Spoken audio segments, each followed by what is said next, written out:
Hello everyone, मेरा नाम हर्ष और आपका स्वागत है मेरे चैनल ग्राफिक डिज़ाइनिंग बाय हर्ष पर। आज हम लोग बात करने वाले हैं फिग्मा के बारे में, जो एक बहुत ही पॉपुलर डिज़ाइन टूल है यूएक्स यूआई डिज़ाइनर्स के लिए। ये वीडियो बिगनर्स के लिए होने वाली है जो फिग्मा का बेसिक समझना चाहते हैं। तो चलिए बिना किसी देरी के शुरू करते हैं। तो सबसे पहले हम लोग जानते हैं कि फिग्मा होता क्या है। ये एक ऑनलाइन डिज़ाइन टूल है जो डिज़ाइनर्स और टीम के लिए कोलैबोरेटिव डिज़ाइन बनाने में मदद करता है। आप और आपके टीम मेंबर्स एक ही प्रोजेक्ट पर एक साथ रियल टाइम काम कर सकते हैं।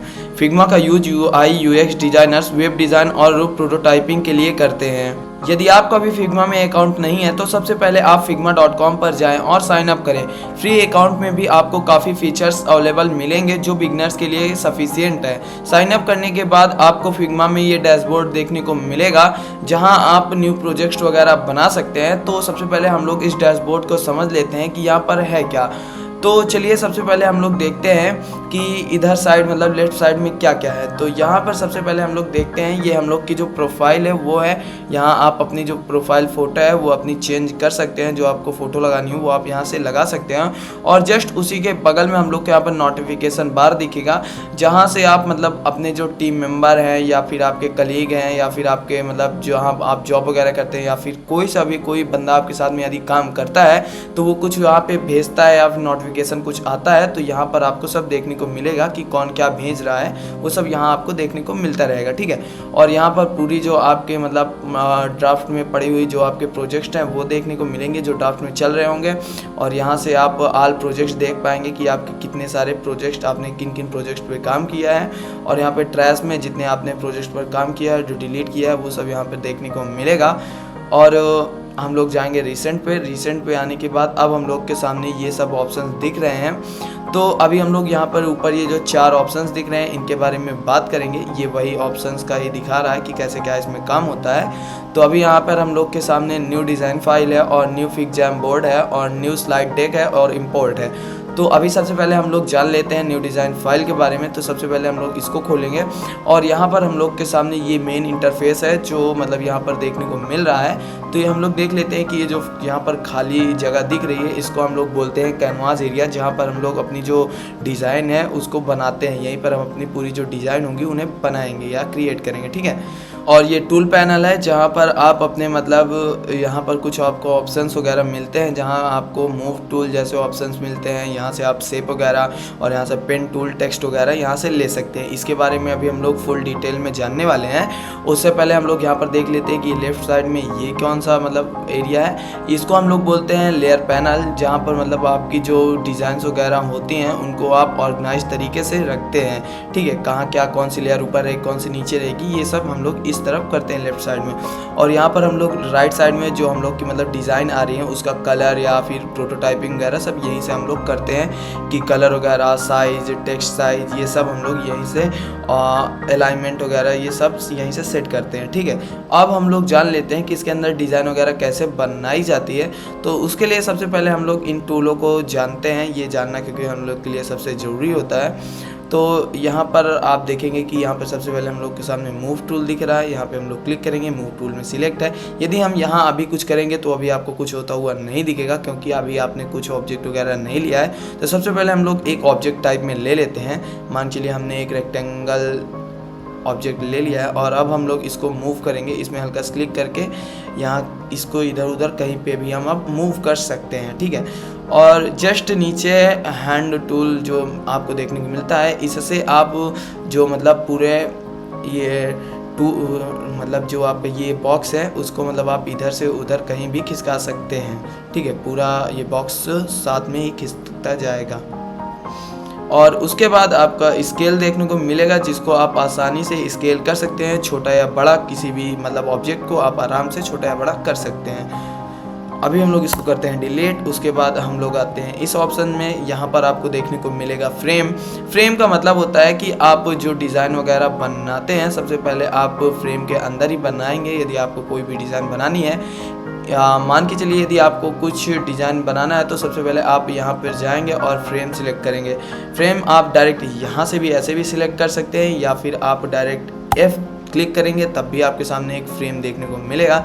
यहाँ से आप ऐसे क्लिक करके अपना जो फ्रेम साइज़ है वो सिलेक्ट कर सकते हैं। बाय द वे, यदि आपको किसी स्पेसिफिक चीज़ के लिए मतलब फ्रेम लेना है तो आप यहाँ से जाएंगे फ्रेम, और यहाँ पर आपको कई सारे डिफ़ॉल्ट में ऑप्शंस रहते हैं कि आपको कौन सा क्या लेना है। तो यहाँ पर आप लोग मान के चलिए कि हाँ हमको लेना है मैकबुक एयर के लिए बनाना है, तो ये उसका साइज़ हम लोग को दे देगा कि मैकबुक एयर में आपका जो मतलब डिज़ाइन है वो कैसा दिखेगा। तो आप इसके अंदर ही बनाएंगे, इसके बाहर कोई सी चीज़ मत बनाएगा, नहीं तो वो दिखेगी नहीं। जो डिज़ाइन होगी वो सीधे लैपटॉप या मैक या कोई से भी आपका जो फ्रेम है उससे बाहर ही हो जाएगा।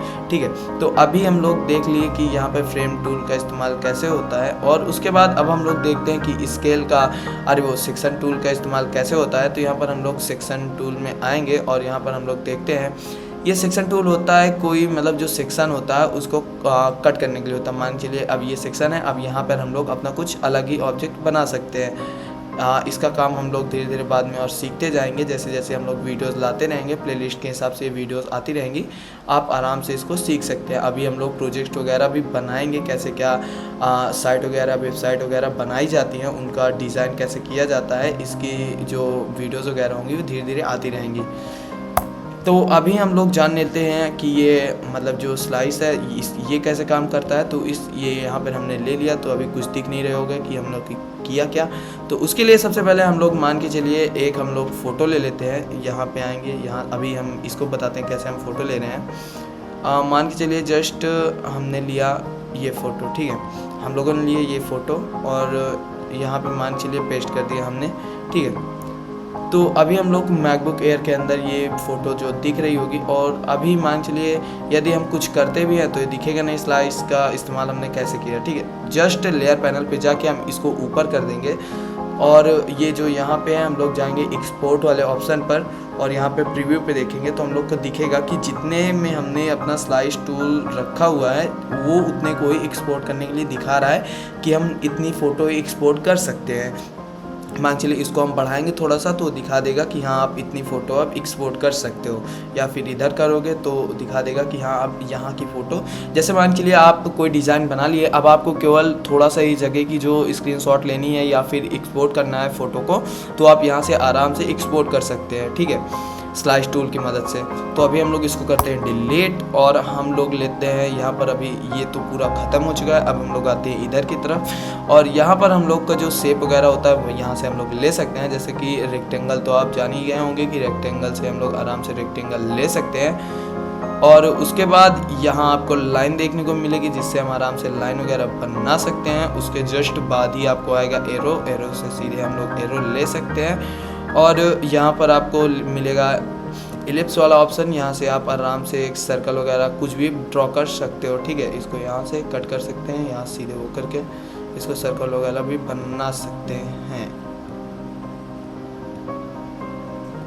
ठीक है। और जस्ट उसके बाद ही आपको ट्रायंगल या फिर पॉलीगॉन उसके जस्ट बाद ही आपको यहाँ पर ट्रायंगल देखने को मिलेगा। यहाँ से आप अपना जो ट्रायंगल है वो ले सकते हैं, ठीक है। और जस्ट उसके नीचे आपको स्टार देखने को मिलेगा जो स्टार का रूप है। और अभी हम लोग इधर प्रॉपर्टीज़ वाले पैनल पे आएंगे, बट उससे पहले हम लोग यहाँ पर ये सब ऑब्जेक्ट वगैरह कैसे क्या बनाने हैं वो देख लेते हैं। और यहाँ से हम लोग फ़ोटोज़ वगैरह अपनी जो है वो एक्सपोर्ट कर सकते हैं। वीडियो का ऑप्शन है बट वो केवल प्रीमियम वर्जन पे ही आप अपनी जो वीडियोज़ है वो एक्सपोर्ट कर सकते हैं। इसमें अभी नॉर्मल वर्जन पे आप इसमें एक्सपोर्ट नहीं कर सकते वीडियो, ओनली फ़ोटोज़ आप यहाँ पे एक्सपोर्ट कर सकते हो। तो उसके लिए आप या फिर कंट्रोल शिफ्ट के करेंगे या फिर आप लोग डायरेक्ट यहाँ से आके भी सिलेक्ट कर सकते हो। तो उसके लिए सबसे पहले मान चलिए जैसे हम लोग को कोई फ़ोटो यहाँ पे सिलेक्ट करनी है, तो सबसे पहले हम लोग यहाँ पर आते हैं और कोई सी भी ये फ़ोटो हमने ये फ़ोटो ले ली है। और आपको यदि किसी ऑब्जेक्ट में भी फ़ोटो लगानी है तो आप डायरेक्ट यहाँ से जाके इसमें क्लिक कर देंगे तो फ़ोटो लग जाएगी। और यदि आपको कहीं बाहर एक्सपोर्ट करना है तो डायरेक्ट आप यहाँ से ऐसे करके बाहर क्लिक कर देंगे तो वहाँ पे आप फ़ोटो जो होगी इंपोर्ट हो जाएगी। तो यहाँ पर अभी हम लोग की जो फ़ोटो है वो भी आ चुकी है। तो अब हम लोग इसके बगल में आते हैं और यहाँ पे पेन टूल का इस्तेमाल देखते हैं कि पेन टूल का इस्तेमाल कैसे होगा। तो मान के चलिए सबसे पहले हम लोग इसमें क्लिक करेंगे और आगे हम लोग क्लिक करेंगे। यहाँ से अब एक बॉक्स हम लोग बना लेते हैं। तो अभी हम लोग का जो पेन टूल है उसका इस्तेमाल ऐसे किया जाता है। अभी यहाँ से हम लोग को कुछ भरना है इसको, तो यहाँ से हम लोग भर भी सकते हैं, इसका कलर वगैरह जो है वो भर सकते हैं। और जस्ट उसके नीचे ही हम लोग देखते हैं पेंसिल टूल का इस्तेमाल। पेंसिल टूल का इस्तेमाल मान के चलिए ये ऐसे आप पेंसिल टूल का भी इस्तेमाल आराम से कर सकते हैं। अब हमने स्टार बना दिया। उसके बाद आएंगे आप लोग टेक्स्ट में आराम से आप यदि आप डायरेक्ट टी से भी आ सकते हैं, यहाँ पे अपना जो टेक्स्ट है वो लिख सकते हैं। बट यदि आपको उसमें से नहीं लिखना है तो आप यहाँ से भी डायरेक्ट आके अपना जो टाइप वगैरह कुछ भी करना है वो आप यहाँ से आराम से लिख सकते हैं। अभी हम लोगों ने लिखा है, ये काफ़ी छोटा दिख रहा है, तो यहाँ जाके अपनी साइज़ जो है हम वहाँ पर डाल देंगे तो टेक्स्ट हमारा जो होगा वो बड़ा हो जाएगा। तो यहाँ पर अभी हमने टेक्स्ट को भी देख लिया। अभी हम लोग ये वाली प्रॉपर्टीज़ वाले पैनल को देख रहे हैं, बट उससे पहले हम लोग यहाँ पर देखते हैं कमेंट टूल का इस्तेमाल कैसे किया जाता है। तो ये कमेंट टूल होता है, इसका इस्तेमाल आप कर सकते हैं कि जैसे कि आपका कोई टीम मेंबर है जिसने फ़ोटोज़ वगैरह लगाई हैं या फिर डिज़ाइन बनाई है, यदि आपको नहीं अच्छी लग रही है तो आप डायरेक्ट यहाँ से उसको बोल सकते हो कि भाई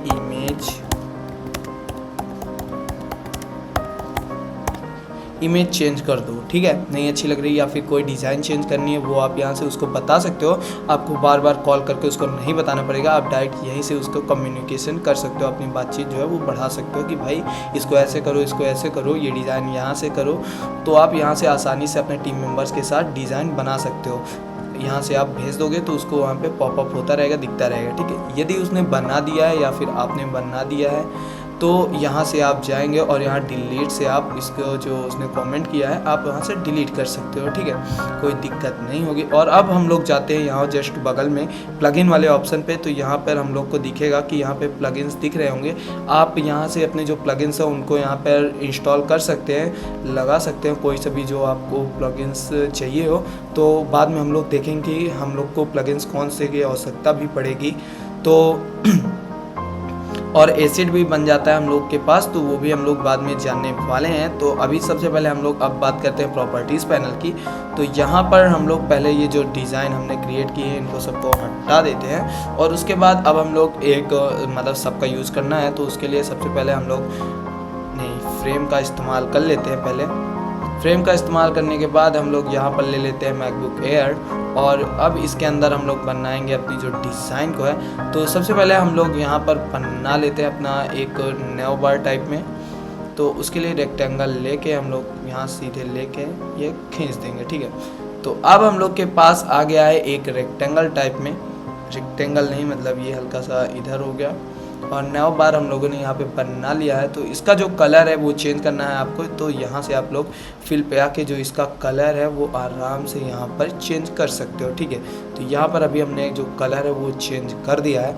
और आपको यहाँ पर यदि टेक्स्ट वगैरह लिखना है तो यहाँ पर आप आराम से कुछ भी टेक्स्ट टेक्स्ट लिख सकते हैं और यहाँ से उसकी जो साइज़ है वो बढ़ा सकते हैं। और यहाँ पर हमने अभी जो टेक्स्ट है वो लिख दिया है, ठीक है। और इसका जो फ़ॉन्ट है वो भी आप चेंज कर सकते हो, जो टाइप में आपको फ़ॉन्ट चाहिए। जैसे हम लोगों ने यहाँ पर अभी ये फ़ॉन्ट सिलेक्ट कर लिया है और यहाँ पर हमने प्लेस कर दिया है इस फ़ॉन्ट को। और हाँ, आप लोग यहाँ से जाके, बट अभी इसमें नहीं ऑप्शन दिख रहा, जो मतलब ऑप्शंस और देते हैं, कई सारे ऑप्शंस आपको अलाउ नहीं करते हैं इसका जो फॉर्मेट वगैरह है वो चेंज करने के लिए, मतलब मोटा पतला या जैसा भी हो। तो यहाँ पर इसने दिया है कि आप बोल्ड कर सकते हो इसको। तो इस तरीके के कई सारे आपको ऑप्शंस मिलते रहते हैं। तो हम देख लेते हैं। हाँ, जैसे कि ये वाले फॉन्ट में आपको ऑप्शंस मिल रहे हैं कि आप इसको मोटा, सेमी मतलब मीडियम टाइप में मोटा या फिर डायरेक्ट एकदम बोल्ड ही हो जाए, ये सब ऑप्शंस आपको दिखते रहते हैं यहाँ पर। तो अभी हम लोग इसको हल्का और बोल्ड कर देते हैं। और उसके बाद अब आपको मान के चलिए यहाँ पर कुछ लाइंस वगैरह ड्रॉ करनी है ऑप्शन के लिए। तो यहाँ पर हम लोग आएंगे और यहाँ पर लाइन लेंगे, सेव कर लेंगे और यहाँ पर हम लोग जैसे हमने यहाँ पे लाइन ड्रॉ की है, ये अभी हल्का सा तिरछी आ रही है, तो यहाँ पर हम लोग कर देंगे इसको 0। तो यहाँ पर ये सीधे आ गई है लाइन और इसको हम लोग करेंगे थोड़ा सा ऊपर और इसकी जो मोटाई है उसको यहाँ से वेट से हल्का सा मोटा कर देंगे, ठीक है। और इसका जो कलर वगैरह है यदि आपको चेंज करना है तो आप यहाँ से इसका कलर भी चेंज कर सकते हो। बाय द वे हम लोग ब्लैक ही रखेंगे। और आपको इसको डुप्लीकेट करना है तो आप यहाँ से कंट्रोल डी कर देंगे, तो जस्ट कंट्रोल डी करेंगे तो यहाँ से हम लोग के पास आ जाएगा, और फिर एक बार कर देंगे तो जस्ट इतने ही स्पेस में वापस से एक लाइन और आ जाएगी, शिफ्ट डी। ठीक है, तो यहाँ पर हम लोग के पास ये आ चुका है। और अब हम लोग को क्या करना है, इसको प्रॉपर्टीज़ वाले पैनल को समझना है। तो इसके लिए सबसे पहले हम लोग ले लेते हैं मान के चलिए कोई सी इमेज, तो इमेज ले लेते हैं हम लोग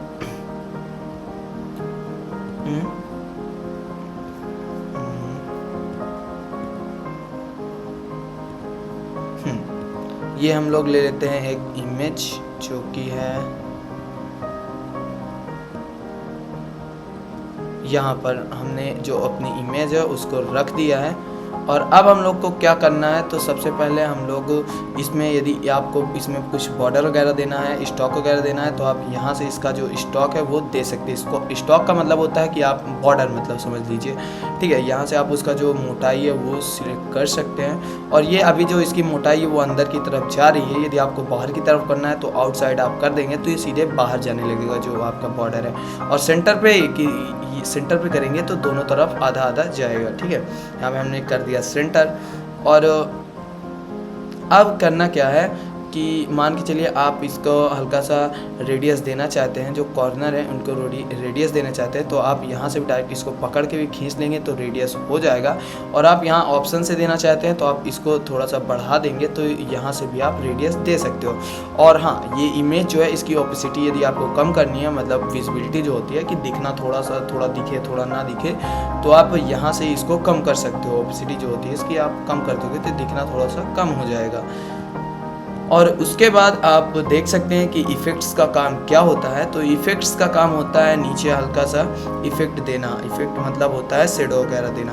तो यहाँ पर सबसे पहले हम लोग जाएंगे और ये नीचे साइड में तो आ ही रही है, वाई डायरेक्शन में ये शेडो आ रही है हल्का सा। तो अभी हम लोग एक्स डायरेक्शन में भी थोड़ा शेडो ले लेते हैं और वाई में थोड़ा सा और खींच देते हैं। उसके बाद अब हम लोग को क्या दिख रहा है कि यहाँ पर शेडो हल्का हल्का इमेज की जस्ट शेडो दिख रही है। और अभी हम लोग यदि इसको थोड़ा सा और ब्लरी करना चाहते हैं इस शेडो को, तो हम यहाँ पे इसको थोड़ा सा और बढ़ा देंगे तो ये जो शेडो है हमारी ये और ब्लरी हो चुकी है। और यहाँ से आप लोग जाकर जो कलर वगैरह है इसको और डार्क या कम कैसे कितना क्या करना है यहाँ से आप कर सकते हो।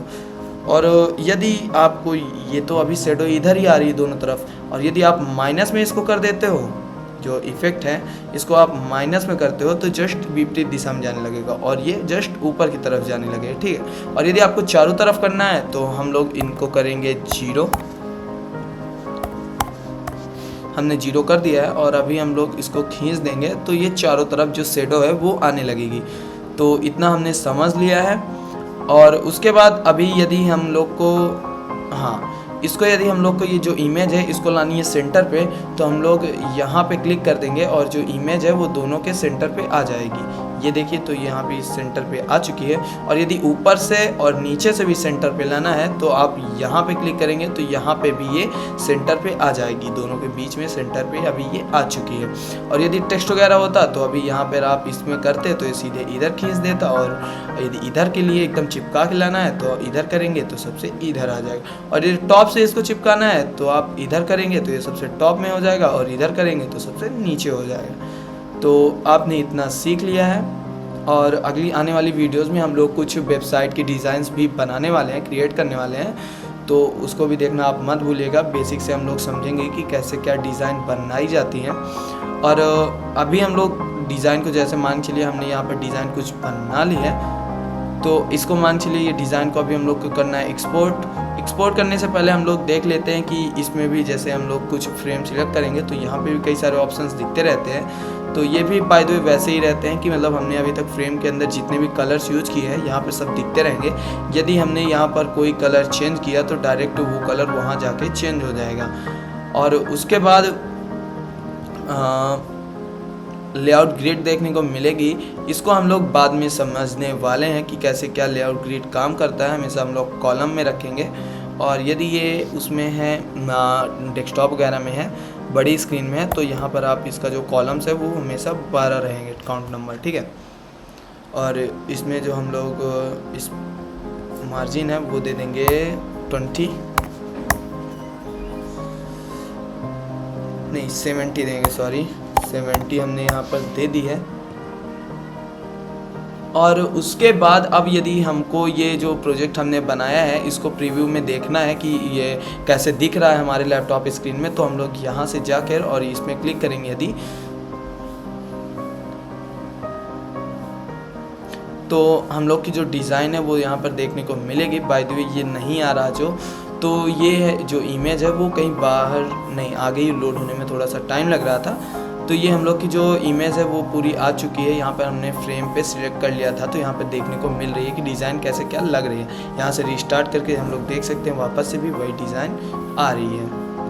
और यदि आपको प्रीव्यू में देखना था एकदम छोटी स्क्रीन में, यहाँ पर छोटी स्क्रीन में देखना था तो आप लोग प्रीव्यू कर देंगे तो यहाँ पर एकदम छोटी स्क्रीन में देखने को यहीं से ही मिलता रहेगा। ये देखिए यहाँ पर आपको देखने को मिल रहा है। और उसके बाद यदि आप इसको डाउनलोड करना चाहते हैं तो आप एक्सपोर्ट करना चाहते हैं तो यहाँ जाएंगे आप एक्सपोर्ट वाले ऑप्शन पर, और यहाँ से आप जितने भी हाई क्वालिटी या फिर जितने मतलब HD क्वालिटी में करना चाहते हैं, 4x में करना चाहते हैं तो यहाँ 4x में क्लिक करके और यहाँ पर अपना फॉर्मेट जो मतलब रखना है कि PNG में, JPG में, SVG में, PDF में, किस में मतलब आपको बनानी है, तो आप यहाँ से भी वो सिलेक्ट करके और यहाँ एक्सपोर्ट मैकबुक एयर जो आपका मतलब फ्रेम नेम है उसमें आप कर देंगे तो यहाँ पर आपकी जो फ़ोटोज़ होगी वो डाउनलोड होकर आ जाएंगी। यहाँ पर हम लोग देखेंगे तो ये जो ग्रिड होगी वो देखने को नहीं मिलेगी, क्योंकि ग्रिड हमेशा छुपी रहती है, वो दिखती नहीं है, जो कि हमारे रिस्पॉन्सिव में काम देगी। अभी हम लोग आगे चल के देखेंगे। यहाँ पर जो हम लोग की इमेज थी वो डाउनलोड होकर आ चुकी है। अब हम लोग देखेंगे कि वेबसाइट डिज़ाइन कैसे बनाई जाती है, वो हम लोग की अगली वीडियो में रहेगा। बाय द वे आप यहाँ से डायरेक्ट इसका कलर भी, जो पूरा बैकग्राउंड है इसका कलर भी यहाँ से चेंज कर सकते हो। तो आप इसका कलर यहाँ से चेंज कर सकते हो। अगले वीडियोस में हम लोग देखने वाले हैं कि वेबसाइट की डिज़ाइन कैसे बनाई जाती है। तो यदि आपको वीडियोस अच्छी लगी हो तो चैनल को सब्सक्राइब करिएगा एंड वीडियो को लाइक कर लीजिएगा और बेल आइकन को प्रेस कर दीजिएगा ताकि हमारी जो आगे आने वाली वीडियोस है वो आपके पास तक पहुंचती रहें।